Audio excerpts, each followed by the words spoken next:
देखिए, जांच एजेंसियां 140 करोड़ लोगों की सुरक्षा को सुनिश्चित करते हुए आतंकी नेटवर्क पर प्रहार कर रही हैं। तो वहीं कुछ लोग हैं जिन्हें इस बात से भी तकलीफ है, और ये कोई नए चेहरे नहीं है, बल्कि जाने पहचाने लोग ही हैं जिन्हें दिक्कत हो रही है। आप ये पहली तस्वीर जो हम आपको दिखा रहे, देखिए, जहां जम्मू कश्मीर में पीडीपी की नेता इल्तिजा मुफ्ती आज नौगाम ब्लास्ट में एक पीड़ित के घर पहुंची। आंखें गमगीन थी।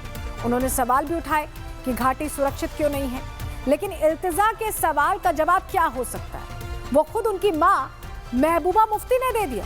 सुनिए जरा। इनकी फैमिली थी मोहम्मद शफी साहब की, ये बहुत मिस्कीन है। ये खुद एक टेलर का काम करते थे। इनके 3 बच्चे हैं, एक लड़की 2 लड़के। The girl is a graduate. तो इनका कुछ सहारा नहीं था। घर भी इनने, जिसके हम सामने अभी खड़े हैं, घर भी इनने लोन पे लिया। हर महीने इनको वो देना पड़ता है एक इंटरेस्ट अमाउंट।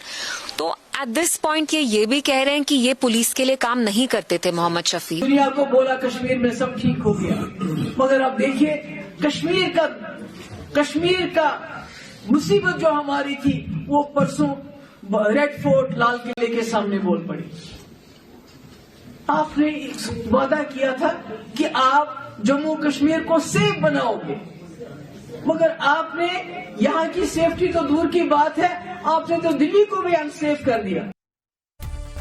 लेकिन सवाल यह है कि क्या महबूबा मुफ्ती इन आतंकियों को कवर फायर देना चाहती हैं? क्योंकि उनकी बातों से तो ऐसा ही लगता है। महबूबा मुफ्ती दिल्ली ब्लास्ट को लेकर क्या शब्द इस्तेमाल कर रही हैं, ग्राफिक्स के जरिए आपको बताते हैं। कश्मीर की समस्याएं रेड फोर्ट के सामने गूंजी। केंद्र सरकार की नीतियां इसके लिए जिम्मेदार है। महबूबा मुफ्ती ये कह रही है कश्मीर में सब ठीक नहीं है और समस्या दिल्ली तक पहुंच गई है। 2019 के फैसलों ने जम्मू कश्मीर को असुरक्षित बना दिया है। महबूबा ये कह रही हैं युवा पत्थर बंदूक से आगे सुसाइड बॉम्बर बन गए। डॉक्टर जैसे शिक्षित युवा मरना चाहते हैं, ये चिंता की बात है। आरोपी डॉक्टर्स के परिवारों को अपराधी ना बनाएं, निष्पक्ष जांच हो, निर्दोषों को परेशान ना करें। तो महबूबा मुफ्ती ने फिर से कोशिश की है बचाव करने की। अब महबूबा मुफ्ती के इन शब्दों को लेकर बीजेपी हमलावर है। उनका कहना है कि आतंकवादी बचाओ गैंग एक बार फिर से सक्रिय हो गया है। सुनिए जरा। आतंकी बचाओ गैंग फिर से एक बार काम पर। ये वही महबूबा मुफ्ती है जिन्होंने बुरहान वानी और आतंकियों को मासूम बताया था। बार बार इस प्रकार की बातें ये इकोसिस्टम करता है। एक तो डॉक्टर्स ऑफ टेरर हमने देखा है, ये स्पिन डॉक्टर्स ऑफ टेरर है, जिनका पूरा काम केवल इतना है कि अपीजमेंट और तुष्टीकरण के नाम पर आतंकवाद को भी रैशनलाइज, लेजिटिमाइज, मेन स्ट्रीम और जस्टिफाई करना। अफजल गुरु की, बुरहान वानी की, बाटला हाउस एनकाउंटर के टेररिस्ट की, सिमी की पैरवी लगातार की है। नक्सलियों को भी शहीद बोलते हैं। तो ये वोट बैंक नीति को राष्ट्र नीति के ऊपर रखते हैं। बहुत से लोग देश की हित को नहीं ध्यान में रखते हैं, अपने अपने निजी स्वार्थ की राजनीति कैसे जिंदा रहे वहीं तक उनका विजन है, उनका विचार है, वहीं तक सीमित है, और यह बड़ी दुख की बात है। लेकिन ऐसे लोगों को जनता नकार रही है। देखिए, महबूबा मुफ्ती के इन शब्दों को लेकर आज हमारे भी उनसे सीधे कुछ सवाल। महबूबा का बयान क्या आतंकियों को फायर देने वाला नहीं है? क्या महबूबा का बयान देश विरोधी नैरेटिव को मजबूती देने वाला है? क्या महबूबा को देश से ज्यादा वोट बैंक की फिक्र है? ये सवाल आज सीधा पूछा जाना चाहिए, क्योंकि आतंकी घटनाओं को राजनीति की हांडी में नहीं चढ़ने देना है। ये देश की सुरक्षा का मसला है, और इसमें भी अगर कोई वोट बैंक को खुश करने वाली चाल चलता है तो उसे भी कटघरे में खड़ा किया जाना ही चाहिए, होना ही चाहिए। ये रिपोर्ट है।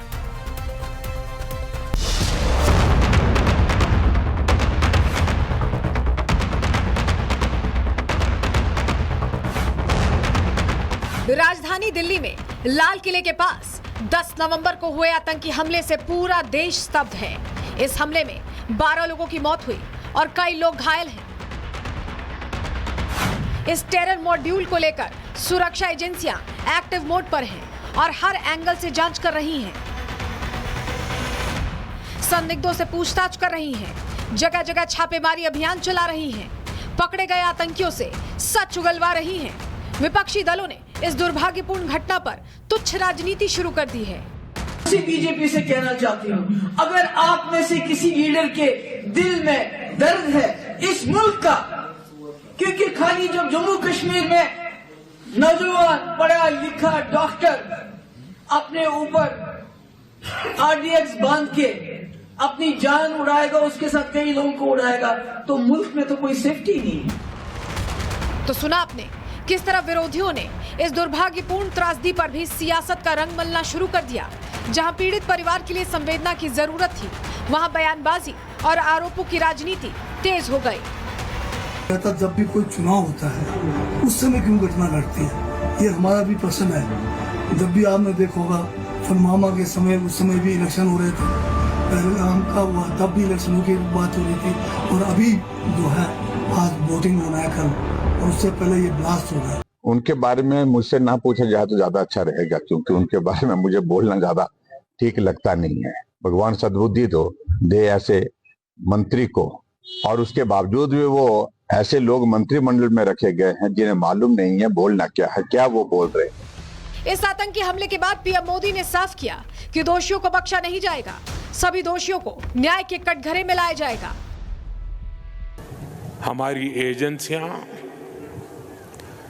इस षड्यंत्र की तह तक जाएगी। इसके पीछे के षड्यंत्रकारियों को बख्शा नहीं जाएगा। All those responsible will be brought to justice. Delhi blast को लेकर परत दर परत गिरफ्तारी का सिलसिला जारी है। जांच एजेंसियां रोजाना इस ब्लास्ट में नए अपडेट खोजने में कामयाब रही हैं।